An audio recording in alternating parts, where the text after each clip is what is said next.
बघा इथं एक बॉक्स होता शेवटची आपण जिथं इंडेक्सला आलो तिथं. तर त्याचा सगळ्यात महत्त्वाचा अर्थ हा आहे, की अमर्त्य सेन यांनी जे म्हटलं होतं, की जे दारिद्र्य आपण मोजणार आहेत, दारिद्र्य म्हणजे नक्की काय? तर दारिद्र्य सिंपल त्यांच्या वाक्यामध्ये असं की फक्त पैसा नसणे म्हणजे दारिद्र्य नव्हे, तर वेगवेगळ्या गोष्टी ज्या आहेत, त्याच्यामध्ये मग आर्थिक असेल, सामाजिक असेल किंवा राजकीय असेल. आर्थिक, सामाजिक आणि राजकीय स्वातंत्र्य जरी एखाद्या व्यक्तीला नसेल भेटलं किंवा त्या त्या गोष्टींची कुठेतरी अडचण असेल, तर त्यालाही सुद्धा आपण काय म्हणतो दारिद्र्य म्हणतो. आणि त्याच्यामध्ये मग अन्न वगैरे हे घटक, आरोग्य सुविधा, शैक्षणिक सुविधा ह्या गोष्टी सुद्धा येतात. तर ह्या सगळ्यांना काय म्हटलेलं आहे? तर त्यांनी दारिद्र्य म्हटलेलं आहे. त्यामुळे दारिद्र्याची एक ब्रॉड डेफिनिशन अमर्त्य सेन यांच्या ह्याच्यामधून लक्षात घ्या. मग आपण दारिद्र्य किंवा गरिबी बेसिकली काय म्हणतो, की एखाद्या व्यक्तीकडे पैसे नसणं किंवा एखाद्या गोष्टीकडे म्हणजे एखाद्या व्यक्तीकडे बेसिक गरजा पूर्ण करण्यासाठी काही आर्थिक गोष्टी उपलब्ध नसणे याला आपण काय म्हणतो दारिद्र्य म्हणत असतो किंवा गरिबी म्हणतो. मग त्यामध्येच मग अमर्त्य सेन यांचं महत्त्वाचं योगदान राहिलेलं आहे, की त्यांनी पॉवर्टी अँड फॅमिन्स नावाने एक आपला प्रबंध लिहिलेला आहे आणि त्याच्यामध्ये त्यांना नंतर पुढे नोबेल प्राइज सुद्धा मिळालेलं आपल्याला माहिती आहे. तर अमर्त्य सेन यांचं एक प्रकारे काय आहे, तर दारिद्र्याच्या बाबतीत त्यांनी सांगत असताना एक ब्रॉड एस्पेक्ट लक्षात घेतलेला आहे. आता दारिद्र्याच्या बाबतीत जर बघितलं तर त्याच्यामध्ये आपण काय करतो, की पॉवर्टी लाईन, दारिद्र्य रेषा एक लाईन जनरली कन्सिडर करतो. आता ही लाईन आपल्याला कुठे व्हिजिबल असते का? की नाही ती लाईन दिसते म्हणजे ती दारिद्र्य रेषा आहे वगैरे. तर दारिद्र्य रेषा ही एक प्रकारे काय आहे? काल्पनिक रेषा आहे. म्हणजे ती आपण एक प्रकारे काय करतो, की ओळख समाजामध्ये ज्या रिक्वायर्ड गोष्टी आहेत त्याच्या अंदाजावरून आपण ती एक लाईन अंदाजे करत असतो. मग त्याच्यामध्ये आपल्याला वेगवेगळ्या समित्यांनी, वेगवेगळ्या कार्यगटाने असेल किंवा शासनाने असेल किंवा जागतिक लेव्हलला अशा दारिद्र्य रेषा बनवलेल्या आहेत. मग त्याच्यामध्ये आपण जर म्हटलं, तर मग कोणी कॅलरी मूल्यावरती बनवलेत किंवा कोणी डेली बेसिसवरती लागणारे आवश्यक घटक असतील याच्यावरती बनवलेत किंवा एक प्रकारे मल्टी डायमेन्शन पॉवर्टीची सुद्धा एक प्रकारे आपण लाईन बघत असतो. तर यामध्ये मग आपण या दारिद्र्य रेषेला एक प्रकारे काल्पनिक रेषा म्हणतोय. पण मग याच्या खाली असणाऱ्या लोकांना आपण काय म्हणतो, की बी म्हणतो, बिलो पॉवर्टी लाईन म्हणतो आणि ह्याच्यावरती असणाऱ्यांना ए म्हणतो. आता पुढे तुम्हाला बी हे शब्द ऐकायला भेटतील म्हणून लक्षात घ्या, की दारिद्र्य रेषेच्या खाली असणाऱ्यांना आपण बी म्हणणार आहे आणि वरती असणाऱ्यांना ए म्हणणार आहे. तर आपण दारिद्र्य जर विचार करायचा झाला, की दारिद्र्य आपण का नक्की आणतो ना? तर दारिद्र्यचा महत्त्वाचा घटक आहे, की शासनाला आपल्याला काय करता येईल? तर महत्त्वाचे जी पॉलिसी असेल किंवा लोकांना करण्यासाठी महत्त्वाची पॉलिसी राबवता येईल.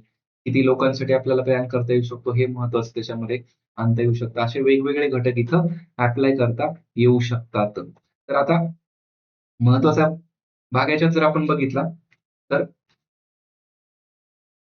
Just second. हां. तर यामध्ये महत्त्वाचा भाग आहे, की आपल्याला जागतिक लेव्हलला आणि राष्ट्रीय पातळी लेव्हलला वेगळ्या दारिद्र्य रेषा बघायला मिळतात.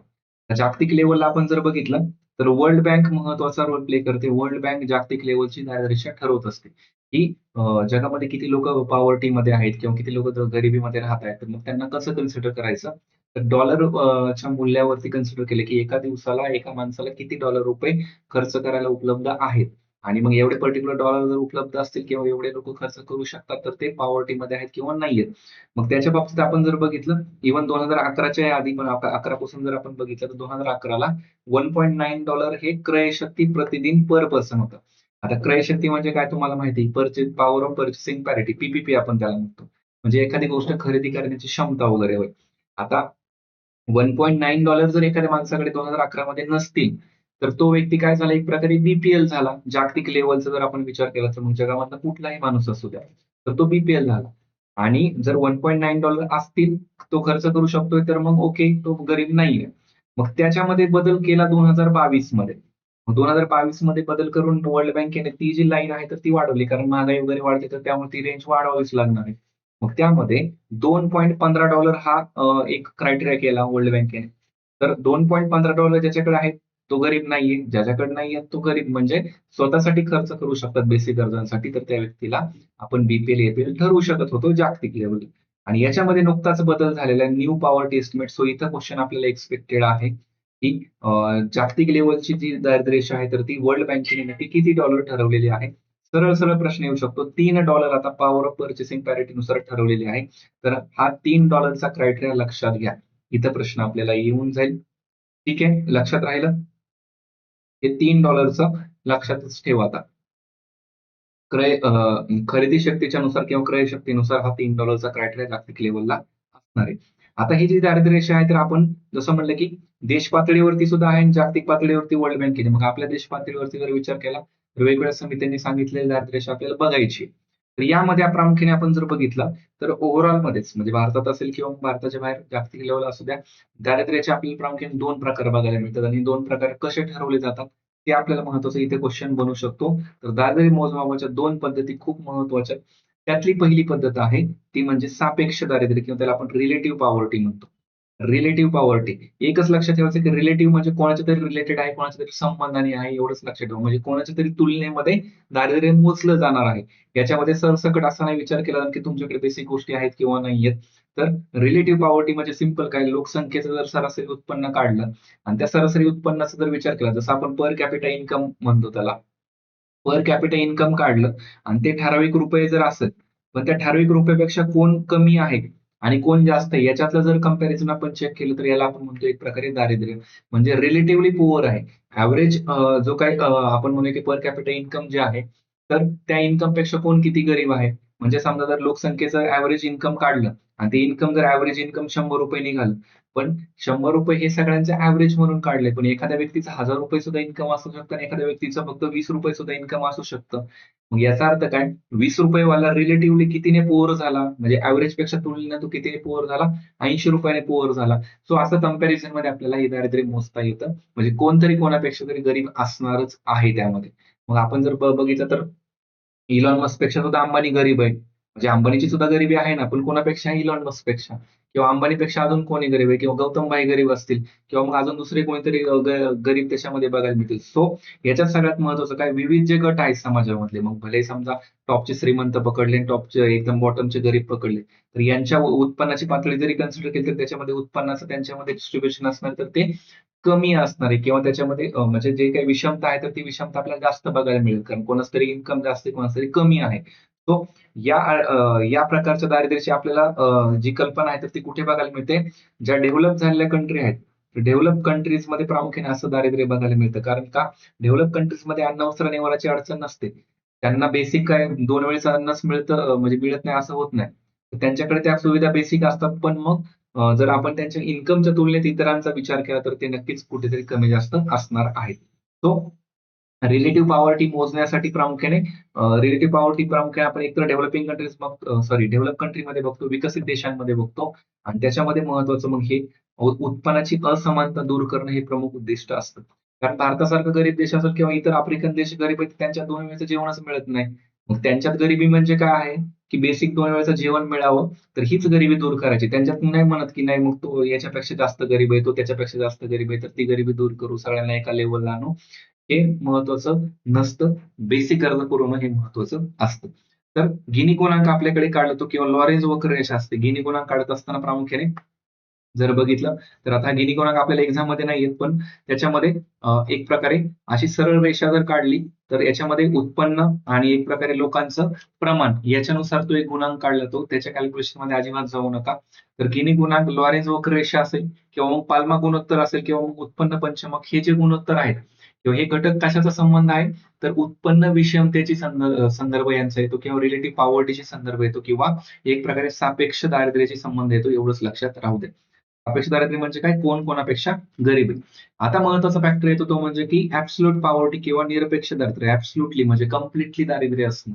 म्हणजे थोडक्यात काय की बेसिक गरजा पूर्ण करू शकत नाही एखादी व्यक्ती आणि त्यांना त्या बेसिक गरजा पूर्ण करण्यासाठी आवश्यक घटक लागणार आहेत. तर याच्यामध्ये प्रामुख्याने हेड काउंट रेशो असतो. हेड काउंट रेशो म्हणजेच काय पर पर्सन आपण किंवा प्रतिमानसी कसं दारिद्र्य म्हणजे किती लोकांना ह्या बेसिक गोष्टी मिळतात आणि किती लोकांना नाही मिळत यावरून हे दारिद्र्य मोजलं जातं. म्हणजे एक प्रकारे काय आहे की लोकांचं किमान उत्पन्न किती असलं पाहिजे किंवा लोकांना किमान खर्च क्षमता त्यांची विचार केली म्हणजे थोडक्यात काय बेसिक खर्च जसं आपण वर्ल्ड बँकेचं आता बघितलं $3 मिनिमम तरी पाहिजेत. तो किमान उत्पन्न किती पाहिजे लोकांचं मिनिमम $3 तरी पाहिजे जागतिक लेवलचा विचार केला तर. आणि राष्ट्रीय पातळीवरचा विचार केला तर आपल्याला वेगळ्या समितीनुसार बघायलाच लागेल ते. तर मग आपल्या जागतिक लेवलच्या तुलनेत आपण काय केलं की इकडे कॅलरी मूल्यामध्ये भारतामध्ये कन्सिडर केलं आणि त्याच्यामध्ये विविध समित्यांनी आपल्याला कॅलरी मूल्य सजेस्ट केले की ग्रामीण भागात तुम्ही असाल तर ग्रामीण भागात एवढ्या कॅलरीज तुम्हाला डेली पाहिजे. तुम्ही शहरी भागात असाल तर शहरी भागातले व्यक्ती म्हणून तुम्हाला एवढ्या कॅलरीज तरी मिळाल्या पाहिजेत. अशा प्रकारचं दारिद्र्य इथं बघायला मिळतं. आता मग दारिद्र्याचे परिणाम काय असतात? दारिद्र्याचे परिणाम आपल्याला माहिती सगळे निगेटिव्ह होतील. जर दारिद्र्यामध्ये असेल व्यक्ती, त्यांचं राहणीमान चांगलं नसेल, त्यांच्याकडे बचत कमी होईल एक प्रकारे, त्यांना संधी मिळणार नाही, श्रीमंत गरिबांमध्ये भेदभाव होतील किंवा एक प्रकारे दारिद्र्य जर जास्त झालं तर एक प्रकारे तरुणांमध्ये काय होईल, तर असंतोष निर्माण होऊन ते राष्ट्रविरोधी कारवाई करू शकतात किंवा एक प्रकारे साधन संपत्तीचं वाटप असमान झाल्यामुळे दारिद्र्य निर्माण होऊ शकतं किंवा एक प्रकारे सरकारच्या खर्चात वाढ होऊ शकते. लोकांना जीवन एक प्रकारे काय हलाखीचं जगावं लागू शकतं आणि पर्यावरणाचा ऱ्हास सुद्धा होऊ शकतो. हे सगळे काय झाले दारिद्र्याचे परिणाम आणि हे काही कधी गोष्टी पाठ नसतात करायच्या, जनरली लक्षात ठेवायच्या. आता मग दारिद्र्य दूर करायचे तर योजना काय आहेत? डायरेक्टली हे बुलेट पॉईंट लक्षात द्या. सगळ्यात महत्त्वाचं लोकसंख्या जास्त आहे. लोकसंख्येवर नियंत्रण ठेवणं गरजेचं आहे. जेणेकरून काय होईल, की जेवढे रिसोर्सेस आहेत किंवा जेवढे आर्थिक सोर्सेस आहेत, तर ते लोकांना वापरता येतील. शेतीमध्ये लागणारे जे घटक आहेत, तर त्यांचं एक प्रकारे आपल्याला काय करता येऊ शकतं, तर ते एकतर त्याचे इनपुट कॉस्ट कमी करून त्याचं जे काही आउटपुट निघणार आहे, तर कृषी मालाला बाजारभाव मिळणं हे इम्पॉर्टंट आहे त्याच्यामध्ये. त्याचबरोबर ग्रामीण भागामधली जी इन्फ्रास्ट्रक्चरची कामं आहेत, तर ती चांगली केली तर जेणेकरून काय होईल, की लोकांचं जीवन व्यवस्थित होईल. औद्योगिकरण वाढवलं गरजेचं आहे. किमान वेतन देणं गरजेचं आहे. म्हणजे ॲटलीस्ट लोकं कुठे वर्किंग असतील तर त्यांना मिनिमम तरी पैसे मिळालेच पाहिजे. सो आपल्याकडे 1948 चा कुठला आहे? मिनिमम वेजेस ॲक्ट आहे. किमान वेतन कायदा आहे. हा महत्वाचा आहे. तिथं आपल्याला याचा डी-पी-एस-पीमध्ये पण संदर्भ येतो. तसंच आपल्याकडे पी-डी-एस आहे. म्हणजे जे गरीब लोक आहेत, तर त्यांना पी-डी-एसच्या माध्यमातून काय देणं? अन्नधान्य वितरण. मग आता आपल्याला माहिती आहे, की नॅशनल फूड सिक्युरिटी ॲक्ट आहे. तर याच्यानुसार अन्नधान्य हे दिलं जातं आणि सध्या प्रधानमंत्री गरीब कल्याण अन्न योजनेअंतर्गत तर मोफत अन्नधान्य दिलं जातं. म्हणजेच काय? तर लोकांची बेसिक जी गरज आहे, लोकांना 2 वेळेचं जेवणच मिळत नाही, तर त्यांना त्यांना अन्न सुरक्षा देणं हे महत्वाचं आहे. म्हणून हे आपण सगळं कशामध्ये बघतो, तर ॲब्सोल्यूट पॉव्हर्टीमध्ये बघतो. बँकांचं राष्ट्रीयकरण करणं, लोकांना बँकिंग सुविधा पुरवणं, प्रगतीशील कराचं धोरण. प्रगतीशील कराचं धोरण म्हणजेच काय? याला आपण एक प्रकारे काय म्हणतो प्रोग्रेसिव्ह टॅक्स. प्रोग्रेसिव्ह टॅक्स म्हणजे काय? जेवढं ज्यांचं उत्पन्न जास्त तेवढं त्यांना टॅक्स लागला पाहिजे. ज्याचं उदाहरण आता आपल्याकडे कोणतं आहे? इन्कम टॅक्सचं उदाहरण आहे. इन्कम टॅक्समध्ये काय आहे, की टॅक्सचे स्लॅब केले. ज्याचं जेवढं जास्त इन्कम त्याला त्यानुसार तेवढं पर्सेंटेज लागणार. तर अशा प्रकारे श्रीमंतावर जास्त टॅक्स लागेल, गरीबावर कमी टॅक्स लागेल. त्याचबरोबर शिक्षण चांगलं दिलं, शिक्षणाच्या सुविधा आणि ओव्हरऑल इतर पायाभूत सुविधा जर दिल्या, तर त्यामुळे सुद्धा काय होऊ शकतं, दारिद्र्याचा जो काही परिणाम आहे, तर तो कमी करायला मदत होऊ शकते. लोकांना गृहनिर्माण असेल काय आणि त्याचबरोबर आरोग्याच्या सुविधा आणि लोकांमध्ये स्किल डेव्हलपमेंट जर केलं, तर निश्चितच दारिद्र्य कमी व्हायला मदत होत असते. आता बघा, महत्वाचं आहे आपल्याला वेगवेगळ्या समित्या, दारिद्र्य विषयाच्या समित्या आणि त्याच्यात पण आता बघा नावं खूप सारी आहेत. पण मग सगळ्याचे सगळे महत्वाचे आहेत का? सगळ्याचे सगळे आपल्याला विचारले जात नाहीत. पण मग त्यातल्या त्यात आपल्याला काय बघायचं आहे? तर इम्पोर्टंट वाल्या गोष्टी. मग दारिद्र्य समिती आणि गट त्याच्यातली महत्वाची आहे पी-डी-ओज लक्षात ठेवायची. आता पी समितीने काय सांगितलं, की आपल्याकडे जर दारिद्र्य मोजायचं तर दर महिन्याला लोकांचा होणारा खर्च कशासाठी होणारा? उपभोगासाठी. म्हणजेच काय? कन्झम्पशनसाठी होणारा खर्च. लोकांना ज्या बेसिक गोष्टी लागणार आहेत त्यांना डेलीमध्ये लागणाऱ्या, तर त्याचा एक प्रकारे महिन्याचा जर खर्च विचारात घेतला पर पर्सन, तर त्याच्यावरून आपण दारिद्र्य काढू शकतो. त्यांनी जे दारिद्र्य मोजलं त्यानुसार हे भारतामधलं 60-61 मध्ये 44% होतं. आता हे पर्सेंटेज नाही लक्षात राहिलं तरी चालेल. त्यांचा क्रायटेरिया लक्षात घ्या आणि त्यांनी निरपेक्ष निकष, सगळे कुठले निकष असणार? ॲब्सोल्यूट निकष असणार आहेत. ॲब्सोल्यूट निकष असणार आहेत आणि त्यांनी 2250 कॅलरी मूल्य सजेस्ट केलं होतं. म्हणजे एक प्रकारे प्रत्येक माणसाला डेली 2250 कॅलरी तरी मिळाल्याच पाहिजेत. त्यांनी जे काही कन्झम्पशन करणार, जे काही खाणार आहेत, खाण्यामध्ये जे काही सगळे घटक असणार त्याच्यामधून 2250 कॅलरी मूल्य मिळालंच पाहिजे. मग हे पी-डी-ओजांनी सांगितलं. महिन्याचा खर्च त्यांनी पर पर्सन विचारात घेतला. त्याचबरोबर दांडेकर आणि रथ, व्ही.एम. दांडेकर आणि निळकंठ रथ, तर यांनी सुद्धा दारिद्र्याबाबत शिफारस केली होती. त्यांनी सुद्धा 2250 कॅलरीज सजेस्ट केलं होतं. यावरती आता राज्यसेवा मुख्याला क्वेश्चन आला होता. तर हे 2250 लक्षात ठेवा. त्यांनी सुद्धा मग एक प्रकारे 60-61 मधलं दारिद्र्य मोजलं होतं. त्यांच्यानुसार दारिद्र्य हे 41% भरलं होतं. आता पर्सेंटेजमध्ये तुम्हाला थोडंसं तफावत बघायला मिळेल. कारण का प्रत्येक समितीने जे काही रेफरन्स घेतलेत, वेगवेगळे सॅम्पल जे घेतले, तर त्याच्यानुसार फरक पडू शकतो. प्रत्येक समितीनेच काय देशभरातले सगळ्याच लोकांचा डेटा घेतला आणि मग त्याच्यावरून दारिद्र्य मोजलं असं झालेलं नाहीये. त्यांनी पर्टिक्युलर सॅम्पल्स घेऊन त्यावरून ते दारिद्र्य कन्सिडर केलेलं होतं. सो इथं तुम्हाला काही थोडीशी पर्सेंटेजमध्ये तफावत बघायला मिळू शकते. तर त्यांचे निकष महत्वाचे आहेत, लक्षात घे. त्यानंतर येतो महत्वाचा आहे अलग कार्यगट. अलग कार्यगटाच्या बाबतीत काय आहे? तर प्लॅनिंग कमिशनने स्थापन केलेल्या 77 मध्ये 79 ला रिपोर्ट दिला. आणि महत्वाचं काय, अलग कार्यगटाने सुरुवातीला सगळ्यात महत्वाचं अन्न हा घटक कॅलरी मूल्यामध्ये ऍड केला किंवा दारिद्र्याची टोपली म्हणजे एक प्रकारे एक सामान्य फॅमिली असेल त्यांची जर एक प्रकारे ही बास्केट आहे, याला बास्केट म्हणले, आणि बास्केट घेऊन जर मार्केटमध्ये गेला एखादा व्यक्ती, तर बास्केटमध्ये काय आणलं पाहिजे महत्वाचा घटक, तर याच्यामध्ये फूड घटक आणला पाहिजे. मग फूड घटक मध्ये काय असलं पाहिजे, तर ग्रामीणमध्ये असाल तर तुम्हाला 2400 कॅलरी ते फूड आयटम मधून मिळालेच पाहिजे पर पर्सन पर डे. म्हणजे प्रत्येक व्यक्तीला दिवसाला 2400 कॅलरी तुम्हाला ग्रामीण भागातले असेल तर मिळाले पाहिजे. ग्रामीण भागाला जास्त कॅलरी का? कारण ग्रामीण भागामध्ये जास्त मेहनतीचे कामं करावी लागतात. जास्त मेहनतीचे म्हणजे काय, समजा दिवसभर उन्हामध्ये काम करणं असेल किंवा मग अंग मेहनतीचं काम असेल तर 2400 कॅलरी गरजेच्या आहेत. शहरी भागामध्ये मात्र मग एक प्रकारे समजा तुम्ही सावलीला बसून काम करणार, तर चेअरवर बसून काम, तर एसी मध्ये बसणार आहेत किंवा जास्त मेहनतीचं काम नाही, इंटेलेक्च्युअल काम असेल तर 2100 कॅलरी हे शहरी भागासाठी पर पर्सन पर डे. तर हे अलग कार्यगटाने शिफारस केली होती, वायके अलग. महत्वाचं आहे, लक्षात ठेवा, पॉवर्टी बास्केट किंवा अन्न हा त्याच्यामध्ये प्रमुख घटक कन्सिडर केलेला होता. तर इथं प्रश्न आपल्याला येऊ शकतो अलग कार्यगट, आणि त्यांनी सुद्धा काय केले की दर महिन्याचा खर्च ही संकल्पना विचारात घेतलेली आहे. दरवेळी दर महिन्याचा खर्च त्यांनी विचारात घेतलेला आहे. त्यांच्यानुसारचं दारिद्र्य मात्र लक्षात ठेवा 55% दारिद्र्य होतं. 73-74 मध्ये एवढंच फक्त 1%चा आकडा लक्षात राहिला तर ठीक आहे. नाही लक्षात राहिलं तर ठीक, ओके, काही प्रॉब्लेम नाही. पण ऍटलीस्ट पॉवर्टी बास्केट वगैरे हे तरी तुम्हाला माहिती पाहिजे. त्याच्यानंतर बी.एस. मीनास वगैरे यांचं पुस्तक आहे प्लॅनिंग अँड पुअर.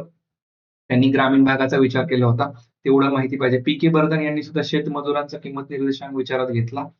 आणि अहलुवालिया यांनी सुद्धा काय केलं होतं, एक प्रकारे दांडेकर रथ किंवा पी.के. बर्धन यांच्याप्रमाणे ग्रामीण भागातला जो पर्टिक्युलर ग्रामीण भागाचा विचार केला होता. तर हे प्रायोरिटीने जे कार्यगट आहेत ते एवढे नाही लक्षात राहिले तरीही चालतील. महत्वाचं आहे पुढचा अलग कार्यगटानंतर म्हणजे गौरव आणि मार्टिन रॅव्हलिन. आता मार्टिन रॅव्हलिन यांनी ऍक्च्युली जागतिक लेव्हलला पॉवर्टी लाईन काय असली पाहिजे याच्याबाबत त्यांनी शिफारस केली होती, जे की आपण वर्ल्ड बँकेचं आता बघितलं. तर गौरव आणि मार्टिन रॅव्हलिन यांनी पॉवर्टी गॅप संकल्पना दिली. तर याच्याबद्दल आपल्याला क्वेश्चन येऊ शकतो. पॉवर्टी गॅप म्हणजे काय नक्की? तर बघा, आता आपण दारिद्र्य रेषा म्हणजे काय असते सुरुवातीला बघितलं. तर दारिद्र्य रेषेच्या वरती एखाद्याला जायचं असेल किंवा ओव्हरऑल आपण लोकांचा ग्रुप म्हणू, समजा आपल्या भारताची पॉवर्टी लाईन समजा असेल 100 रुपये ठरवलेली डेली बेसिसवर. मग एखाद्या व्यक्तीचं डेली इन्कमच किती आहे, 50 रुपये, कोणाच तरी 60 रुपये, कोणाच तरी 70 रुपये आहे. आणि या सगळ्यांचं जर ऍव्हरेज काढलं तर यांचं ऍव्हरेज काहीतरी निघालं, आता हे 50, 60, 70 यांचं ऍव्हरेज काढलं एक प्रकारे, तर यांना आपण काय म्हणू शकतो की यांचं 60 रुपये ऍव्हरेज निघाल, म्हणजे 60 रुपये इन्कम आहे. मग 60 रुपये जर इन्कम आहे यांचं, 3 लोकांचं ऍव्हरेज हे, तर यांना पॉवर्टी लाईनच्या वरती जाण्यासाठी प्रत्येकाला किती गरज आहे ऑन एन ऍव्हरेज, प्रत्येकी 40 रुपये. तो ऑन एन ऍव्हरेज यांना पॉवर्टी लाईनचा जो काही गॅप आहे भरून काढण्यासाठी 40 रुपये पर पर्सन लागणार आहे. तर यालाच आपण काय म्हणतो, पॉवर्टी गॅप म्हणतो. तर पॉवर्टी गॅप म्हणजे सिंपल काय, की किती उत्पन्नाची तूट आपल्याला भरून काढावी लागणार आहे. म्हणजे जे लोक बीपीएल आहे, बिलो पॉवर्टी लाईन आहे, तर त्यांना अबो पॉवर्टी लाईन जायचं, ती लाईन क्रॉस करायची आहे. तर त्यांना ती दारिद्र्याची किती तफावत किती रुपयांनी भरून काढता येऊ शकते, तर याला आपण एक म्हणतो. सो दारिद्र्याच्या लोकांची उत्पन्नाची सरासरी याच्यात विचारात घेतली जाते, की किती लोक बीपीएल आहेत, मग त्यांचं इन्कम किती आहे, त्यांचं ऍव्हरेज काढलं जाईल. आणि त्यांना त्या ऍव्हरेज वरून बीपीएल वरून एपीएल व्हायचं असेल किंवा ती लाईन क्रॉस करायची असेल, तर त्याला आपण म्हणतो पॉवर्टी गॅप. लक्षात ठेवा, दारिद्र्याची एक प्रकारे तफावत किंवा अंतर होय. त्याच्यानंतर आपण डायरेक्टली काय करूया की लकडावाला समितीचा बघूया. बी.एस. मीनास तेंडुलकर जे, तर यांनी वेगवेगळे निर्देशांक सजेस्ट केले होते. समजा ग्रामीण भागासाठी शेतमजुराचा, शहरी भागासाठी औद्योगिक कामगाराचा त्यांनी एक रेफरन्स सजेस्ट केलेला होता. त्यांच्या किमतीनुसार विचारात घ्यायचं होतं दारिद्र्य. आपल्याला महत्वाचं आहे डीटी लकडावाला समिती, डीटी लकडावाला कार्यगट, आणि प्लॅनिंग कमिशन 89 ला स्थापना केलेली, 93 ला रिपोर्ट दिला. हे 2 वर्ष सुद्धा महत्वाचे आहेत, 89 आणि 93 इम्पॉर्टंट आहे. आता यांनी सुद्धा काय केलं की अलग कार्यगटाने जे काय सजेस्ट केलं त्याचाच बेस घेतला ऍज इट इज, अन्न हा घटकच कन्सिडर केला. 2400 कॅलरी, 2100 कॅलरी महत्वाचं. अलग कार्यगटाने फक्त विचारात काय घेतलं की वेगवेगळ्या राज्यामध्ये काय ना की वेगवेगळा घटक हा वेगळ्या किमतीला आहे. समजा महाराष्ट्रात एखाद्या घटकाची किंमत वेगळी, समजा तांदूळाची किंमत महाराष्ट्रात वेगळी असेल, युपी मध्ये वेगळी असेल, वेस्ट बेंगॉलमध्ये वेगळी असेल. तो प्रत्येक राज्यानुसार काय नाही की किमतीच्या पातळ्या वेगवेगळ्या, तो त्यानुसार दारिद्र्य वेगळी ठरवू शकते, असं त्यांनी एक प्रकारे अभ्यास केला आणि तशी शिफारस केली होती. पण काय प्रत्येक राज्याची वेगळी पॉवर्टी लाईन काढली नाही. पण त्याचा रेफरन्स मात्र पुढच्या काही समित्यांनी नक्कीच घेतला होता. आणि तुम्हाला एक सरप्राईज गोष्ट आता आपण तेंडुलकर समिती बघत असताना बघूया. सरप्राईज म्हणजे काय, जर कधी आयोग तसं डिटेलमध्ये जर गेलं तर आपलं मिस नको व्हायला आणि आपण त्यावरती काम करायला पाहिजे. ठीक आहे. तर बघा 1993-94 मध्ये मग लकडावाला समितीच्या शिफारसीनुसार तर भारतामध्ये दारिद्र्य बघितलं तर ते 36% दारिद्र्य होतं. आणि तेव्हा कुठल्या स्टेटमध्ये जास्त दारिद्र्य होतं सर्वाधिक, तर ते ओडिसामध्येच आपल्याला बघायला मिळतं. आणि इथं आता बघा दोन संकल्पना आहेत. दारिद्र्य मोजत असताना जे आपण मल्टी डायमेन्शन पॉवर्टी वगैरे बघितलं त्याच प्रकारचं आहे. तर युनिफॉर्म URP आणि MRP दोन मेथड आहेत.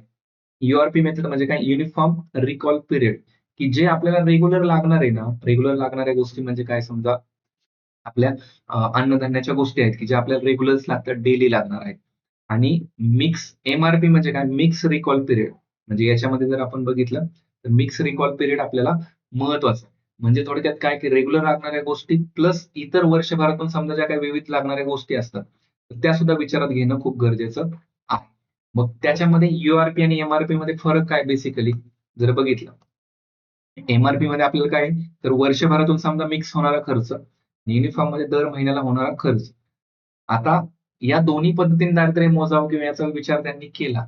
पण अल्टिमेटली आकडे देत असताना URP नुसार दिले, जो की आपला रेग्युलर खर्च होतो. URP नुसार मग त्यांनी कमिशनने जे आकडे दिले किंवा लकडावाला समितीनुसार जे आकडे आले नंतर 99-2000 सालचे 26% दारिद्र्य होतं भारतामध्ये.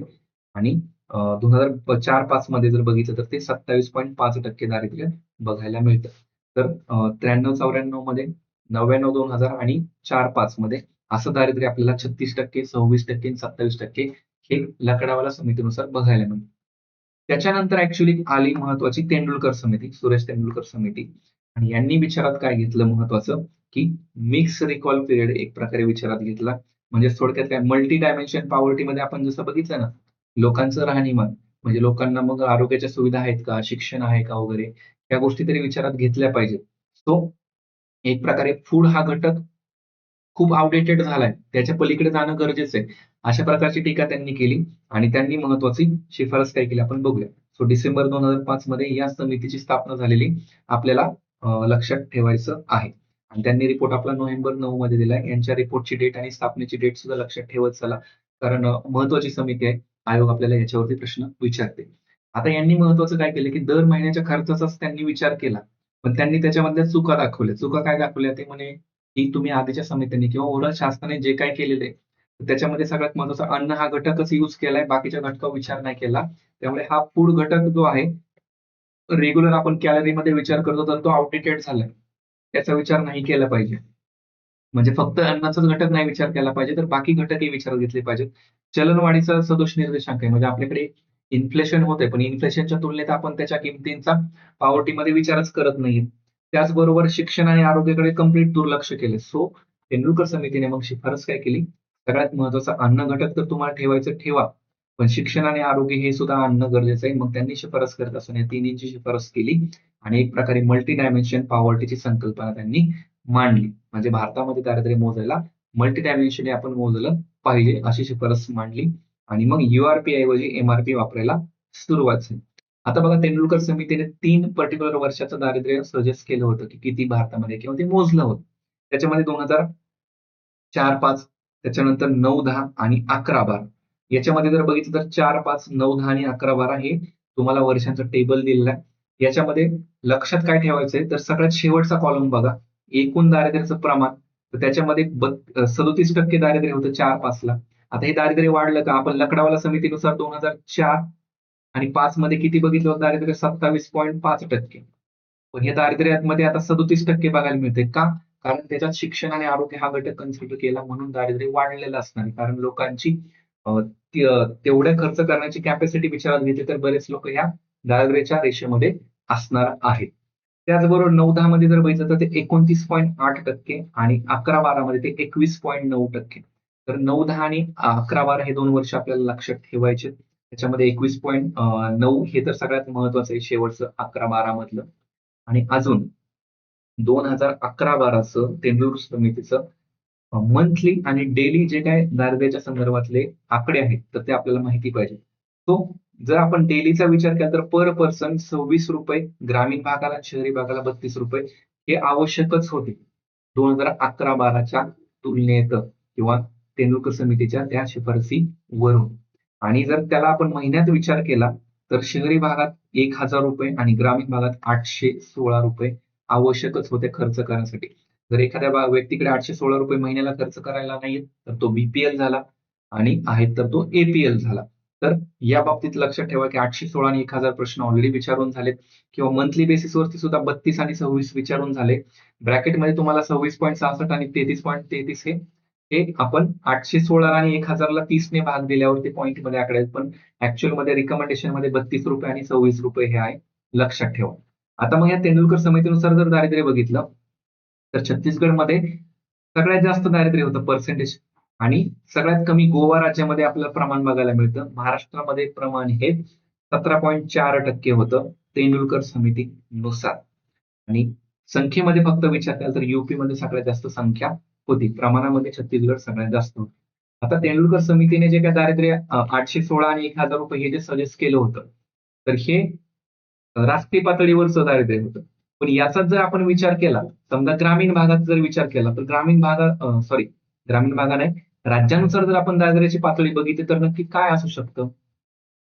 तुम्ही विचार केलाय का? काही डेटा असू शकतो याचा वगैरे वेगवेगळा? तर तेंडुलकर समितीचा हा रिपोर्ट आहे तुमच्या समोर आणि या रिपोर्टनुसार काही गोष्टी तुम्हाला छोट्याशा लिहायच्या. तर 2011-12चं दारिद्र्य याच्यामध्ये दिलेलं आहे आणि त्यामध्ये आपण जस्ट काही गोष्टी बघूया. प्लॅनिंग कमिशनने हे जुलै 13 मध्ये पब्लिश केलेलं होतं डॉक्युमेंट आणि यामध्ये काय म्हटलेलं आहे, पॉवर्टी एस्टिमेट दिलेला आहे. आणि पॉवर्टी एस्टिमेट देत असताना तेंडुलकर समितीने जे आकडे मांडले तर त्याच्यानुसार बघा जस्ट आपण मेन पॉइंटला जाऊ डिरेक्टली. तर स्टेट स्पेसिफिक पॉवर्टी लाईन 2011-12ची दिलेली आणि कशामध्ये कम्प्युटेड ऍज तेंडुलकर समिती method on mix reference period किंवा मिक्स रिकॉल पिरियड आपण त्याला म्हणतो. तो तेंडुलकर समितीनुसार जर आपण राष्ट्रीय पातळीवर बघितलं तर किती आहे, तर आपल्याला आहे ती 816 रुपये ग्रामीणला आणि 1,000 रुपये ही शहरी भागासाठी भारताच्या ऍव्हरेजचा विचार केला.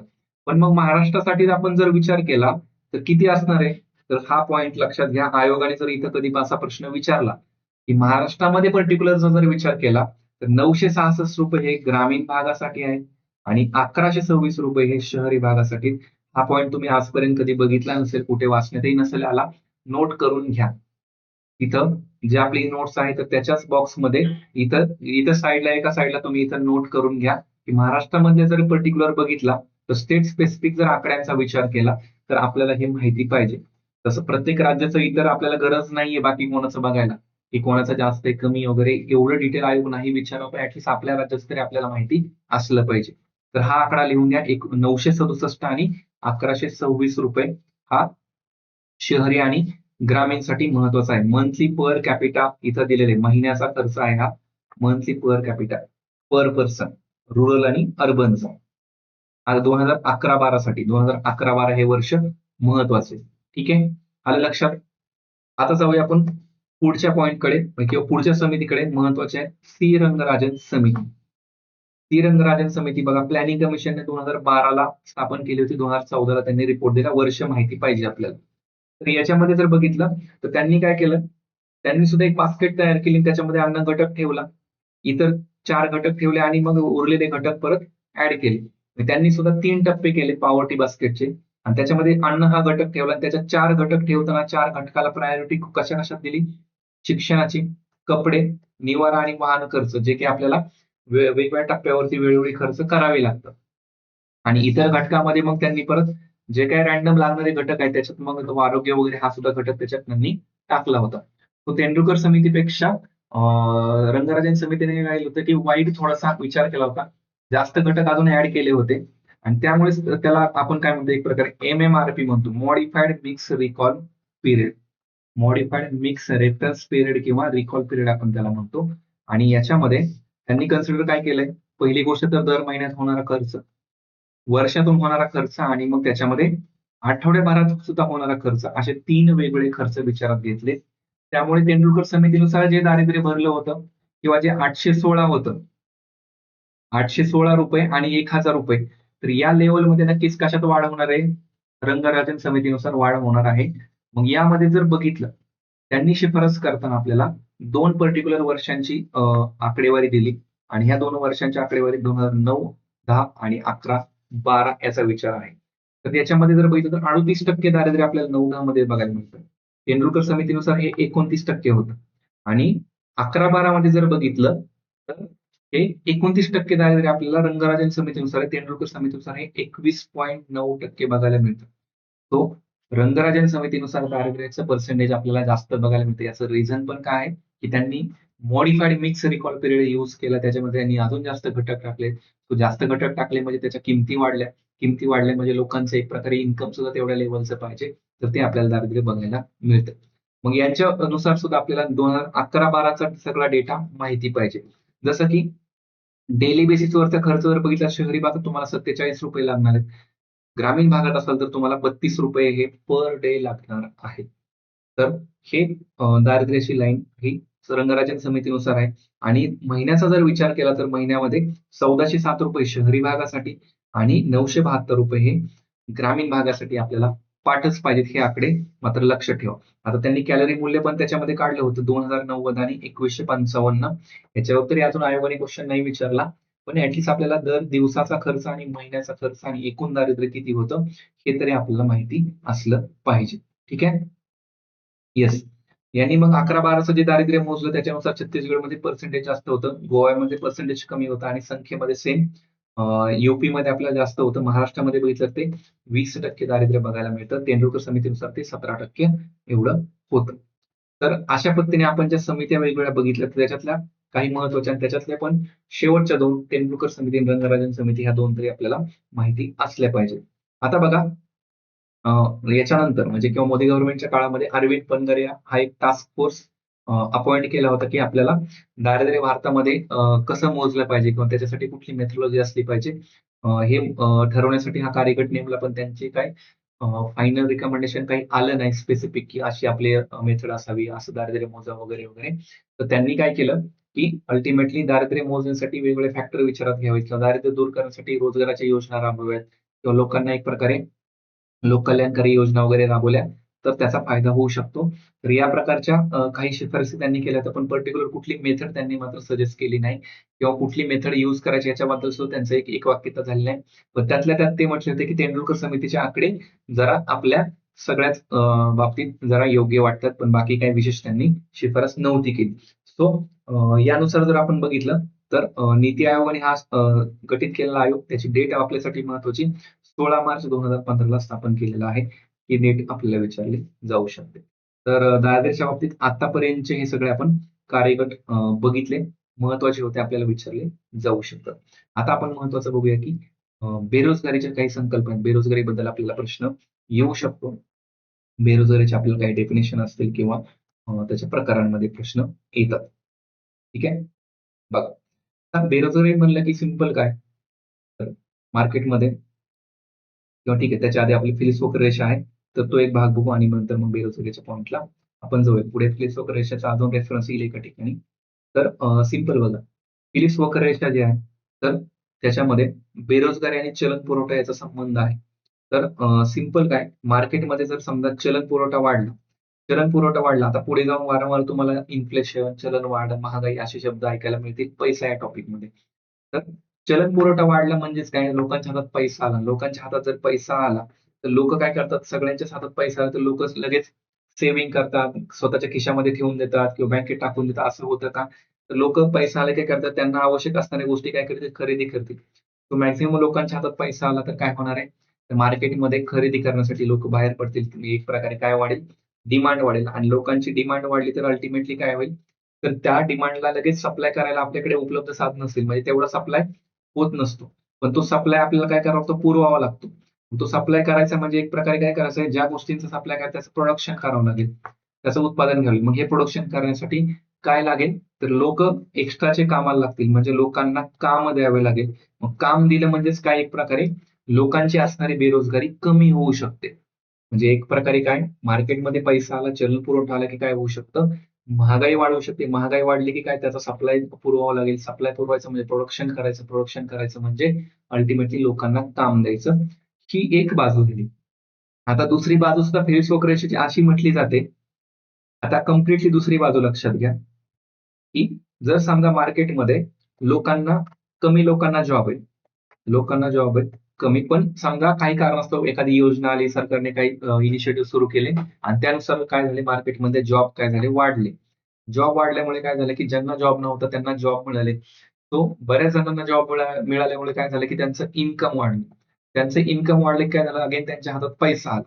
म्हणजे ज्या लोकांच्या हातात म्हणजे काहीच पैसा येत नव्हता, जॉब नव्हता, त्यांना जॉब मिळाला. म्हणजे अल्टिमेटली बेरोजगारी कमी झाली, पण त्यांच्या हातात पैसा पण आला. त्यांच्या हातात पैसा आला म्हणजे एक प्रकारे मार्केटमध्ये पैसा येणार आहे. मार्केटमध्ये पैसा येणार आहे म्हणजे चलनाचा पुरवठा किंवा त्या पैशाचा पुरवठा मार्केटमध्ये येणार आहे. अल्टिमेटली काय होणार आहे परत महागाई वाढणार आहे. महागाई का वाढणार आहे? कारण डिमांड वाढली आणि डिमांड वाढली म्हणजेच काय परत त्याला सप्लाय करण्यासाठी अजून गरज लागणार आहे. म्हणजे परत रोजगार जास्त म्हणजे अजून लोकांना रोजगार मिळू शकतात. ही सुद्धा बाजू याची म्हटली जाते. सो अल्टिमेटली लक्षात घ्या, की मार्केटमध्ये पैसा आला की महागाई वाढत असते आणि महागाई वाढली एक प्रकारे रोजगार सुद्धा अनेक लोकांना मिळतात. आणि फिलिप्स वक्रेशा मात्र काय आहे, तर शॉर्ट टर्मची बेरोजगारी दूर करण्याचं एक प्रकारे याच्यामधून अॅनालिसिस बघायला मिळतं. कारण लाँग टर्ममध्ये जसजशी महागाई वाढेल तसं सगळ्यांनाच परत रोजगार मिळतील असं नाहीये त्याच्यामध्ये. शॉर्ट टर्ममध्ये आपल्याला बेरोजगारी कमी झालेली पाहायला मिळते.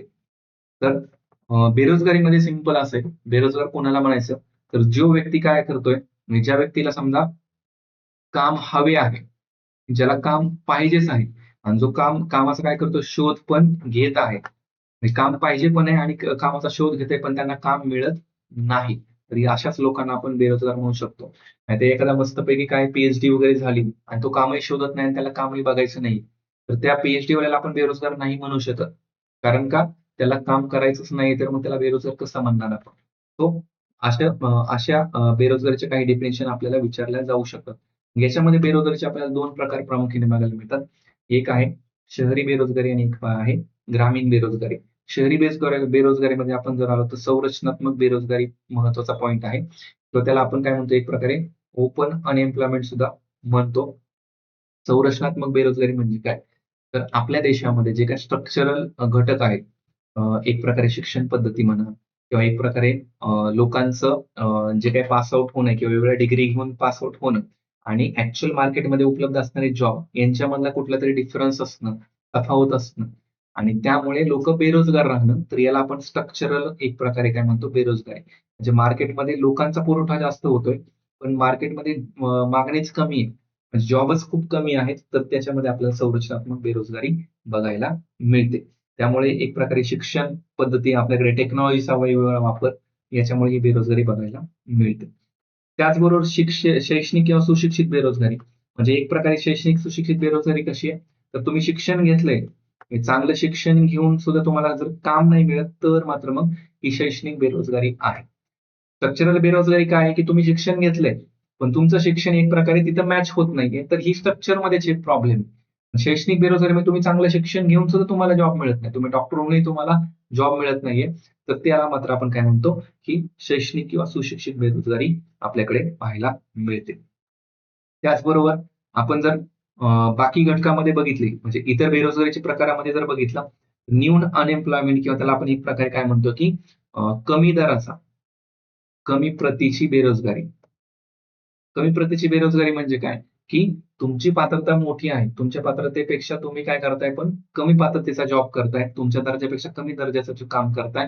तर तुम्हाला त्या प्रकारे त्याला काय म्हणू शकतो आपण अंडर एम्प्लॉयमेंट वगैरे असं म्हणतो. तर हे महत्वाचं आहे, की एक प्रकारे तुम्हाला काही गोष्टी तिथं प्रूव्ह करून चांगल्या जॉबमध्ये तयार व्हावं लागतं. नाहीतर मग बऱ्याच वेळा काय होतं, की लो लेव्हलचं काम आपल्याला करताना बघायला मिळतं. म्हणजे बरेच पी-एच-डी होल्डर सुद्धा कुठेतरी पिऊनचा वगैरे फॉर्म भरताना आपल्याला बघायला मिळतात.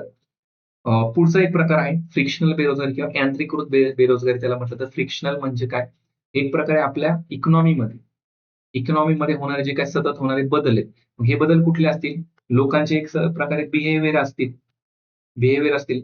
लोकांचे एक प्रकारे कन्झम्पशन पॅटर्न असतील, की लोकांना समजा काही वस्तूंची मागणी करतात पर्टिक्युलर काळासाठी. पण लोकांची समजा चॉईसेस बदलल्या, की त्या वस्तूंची मागणीच नाही करत, आता दुसऱ्या वस्तूंची मागणी करतील. तर मग आधीच्या वस्तूंचं जे काही प्रोडक्शन वगैरे होत होतं, तर ते प्रोडक्शन कमी होईल.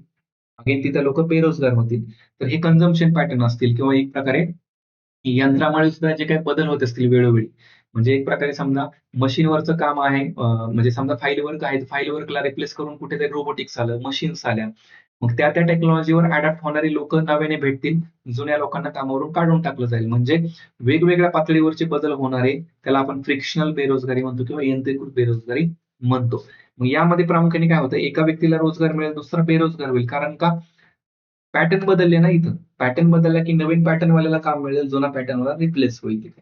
तर याच्यामुळे उत्पादन थांबतं का? उत्पादन थांबत नाही. म्हणून याला उत्पादन पूर्ण रोजगार पातळी म्हटलं जातं. उत्पादन मात्र थांबत नाही, उत्पादन चालूच राहतं. फक्त काम करणारे लोकं बदलत असतात. त्याला आपण फ्रिक्शनल बेरोजगारी म्हणतो. म्हणजे एक प्रकारे दोन्हीमध्ये फ्रिक्शन होतं.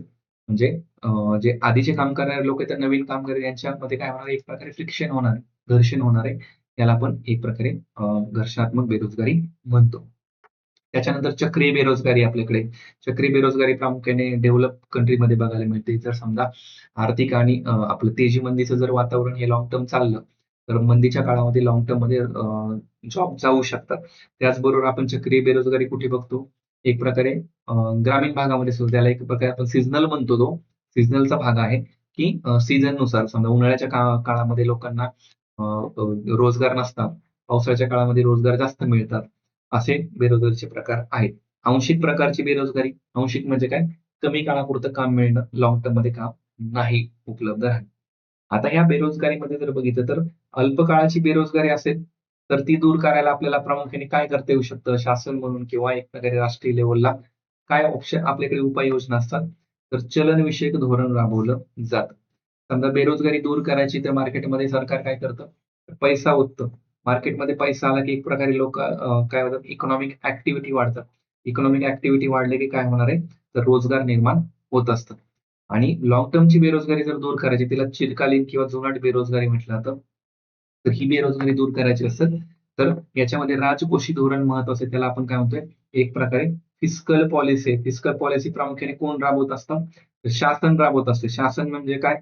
तर समजा जे बजेट आपण मांडतो किंवा राजकोषीय धोरण जे असतं किंवा एक प्रकारे टॅक्सचे प्रकार किंवा सरकारचं जे काही एक्सपेंडिचर आहे, एक्सपेंडिचर कसा कुठे केला पाहिजे, कुठल्या योजना आणल्या पाहिजेत. तर याच्यासाठी राजकोषीय धोरण खूप महत्वाचं आहे. चलनविषयक धोरण म्हणजे काय? रेपो रेट वगैरे कमी जास्त करणं, हे काम कोण करतं? तर आर-बी-आयच्या मार्फत राबवलं जातं. मॉनिटरी पॉलिसी कमिटी ते ठरवत असते. तर त्याचाच रेफरन्स आपल्याला पुढे जाऊन येणार आहे. मनी टॉपिकमध्ये आपण बघूया. आता बघा हे आपण शहरी प्रकारची बेरोजगारी बघितली. शहरामधली बेरोजगारी बघितली. आपल्याला ग्रामीण भागातली बेरोजगारी बघायची. ज्याच्यामध्ये हंगामी आपण जे वरती चक्री बेरोजगारी बघत असताना हंगामीचा आपण रेफरन्स घेतला होता. सीझनल बेरोजगारी आणि दुसरी जी येते ती म्हणजे प्रच्छन्न बेरोजगारी किंवा अदृश्य आपण तिला म्हणतो किंवा छुपी बेरोजगारी म्हणतो किंवा त्याला इंग्लिशमध्ये जर म्हटलं तर डिस्गस अनएम्प्लॉयमेंट त्याला म्हणतो. तर यावरती प्रश्न खूप वेळा येतो, आलेला आहे, येऊ शकतो. तर प्रच्छन्न किंवा छुपी बेरोजगारी म्हणजे काय? एखादं शेतीचं क्षेत्र आहे आणि ज्याच्यामध्ये समजा 2 लोकांचं एका दिवसाचं काम आहे. 2 लोकं एक दिवसभर काम केले तर ते पूर्ण होऊ शकतं. बऱ्याच वेळा असं बघायला मिळतं फॅमिलीमध्ये सगळे लोकं शेतामध्ये काम करायला इन्व्हॉल्व असतात. बऱ्याच वेळा मजूर लावून सुद्धा जास्त लोकं म्हणजे तिथं इन्व्हॉल्व असतात काम करण्यासाठी. तर 2 लोकांचं काम आहे, परंतु काम करतायत समजा 4 लोकं. आणि 4 लोकांना पण ते दिवसभर काम गेलं आणि 2 लोकांनी त्यांच्या कॅपॅसिटीनुसार जरी फुल कॅपॅसिटी काम केलं असतं, तरी पण ते एका दिवसातच झालं असतं. पण काम करताना 4 लोकं दिसतायत, 4 लोकं दिवसभर काम करतायत. याचा अर्थ जे ॲडिशनल जे दोघं होते, तर त्यांनी काम केलं काय, नाही केलं काय? 2 लोकांनी केलं असतं ते झालंच असतं. पण ॲडिशनल 2 लोकांनी जे काम केलंय, तर एक प्रकारे ते काय झालं, एक्स्ट्राचं काम झालं. पण काम काय जास्त आपल्याला झालेलं बघायला नाही मिळत. काम तर तेवढंच झालंय. म्हणजे जे अतिरिक्त लोक होते, तर त्यांची जी सीमांत उत्पादकता आहे, जी आपण मार्जिनल प्रॉडक्टिव्हिटी बघितलं बघा पहिल्याच टॉपिकमध्ये. म्हणजे 2 लोकं एक्स्ट्रा लावून सुद्धा काम तेवढंच होतंय आणि 2 लोकं आहे तेवढे लावूनही तेवढंच काम होतंय. सो याचा अर्थ त्यांची मार्जिनल प्रॉडक्टिव्हिटी काय होती? 0 होती. 0 बघायला मिळाली. सो याचा अर्थ हे 2 लोकं म्हणजे काय आहेत? छुपे बेरोजगार आहेत. छुपे बेरोजगार आहेत. त्यांचा लावला काय कामावरती, नाही लावला काय, त्यांचा काहीच उपयोग त्यामध्ये नाहीये. तर आपल्याला महत्वाचं काय आहे? तर हे जे आहे की ही जी बेरोजगारी आहे, तर ही लक्षात ठेवायची की छुपी बेरोजगारी म्हणजे काय? अतिरिक्त लोकांची सीमांत उत्पादकता आपल्याला 0 बघायला मिळते. त्यांचा काहीही उपयोग नसतो. तर हे आपल्यासाठी महत्वाचं. तर बघा, प्रामुख्याने बेरोजगारी मोजण्यासाठी आपल्याकडे काही पद्धती आहेत. म्हणजे शॉर्ट टर्मची बेरोजगारी, लाँग टर्मची बेरोजगारी हे महत्वाचं आहे. आता मग हे कसं मोजायचं? काय? तर यामध्ये बघा तीन पद्धती आहेत. तीन पद्धती व्यवस्थित समजून घ्या. आपल्याकडे लॉंग टर्मची बेरोजगारी मोजायची असेल तर आपल्याकडे युज्युअल प्रिन्सिपल स्टेटस आहे किंवा एक प्रकारे आपण म्हणूया यूएस आहे. यूएस हा मेन भाग आहे युज्युअल स्टेटस आणि त्याच्यामध्ये दोन प्रकार आहेत यूपीएस आणि एक आहे एसएस म्हणजे सबसिडरी स्टेटस.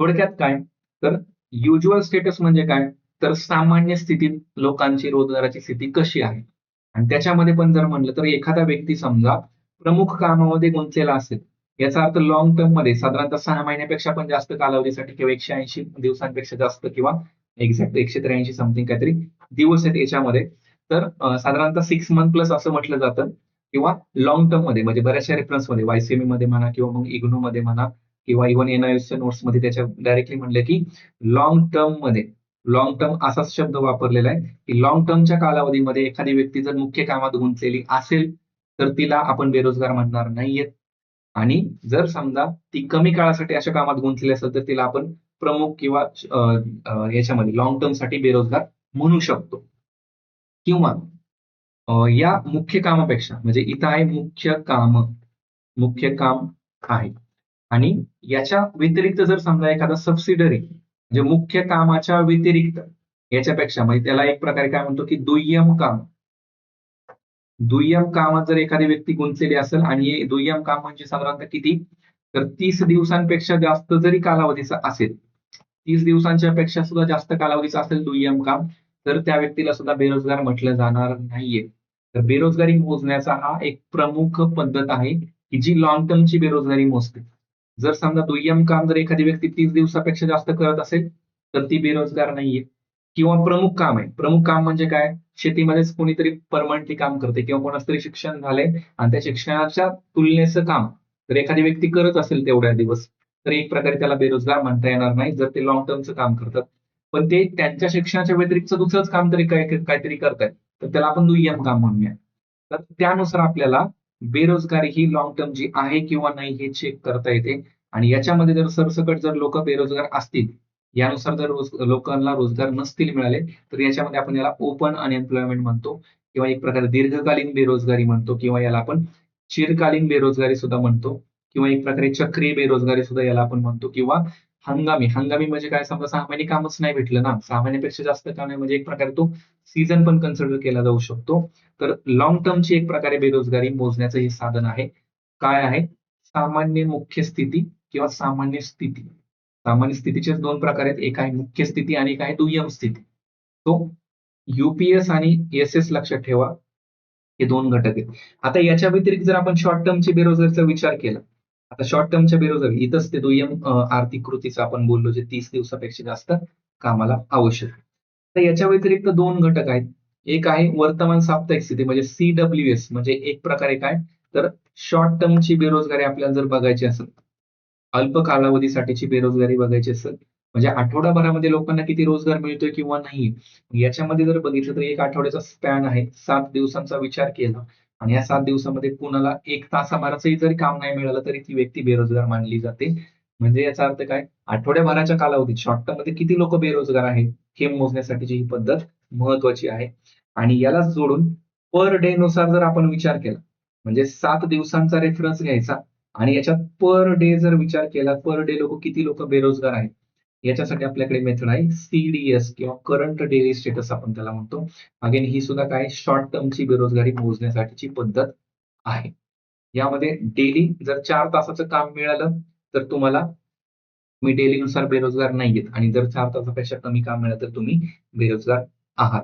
सो हे सगळे काय आहे तर अल्पकालीन बेरोजगारी मोजण्याच्या घटक आहेत म्हणजे बेरोजगारी मोजण्याच्या पद्धती आहेत ह्या लक्षात ठेवा.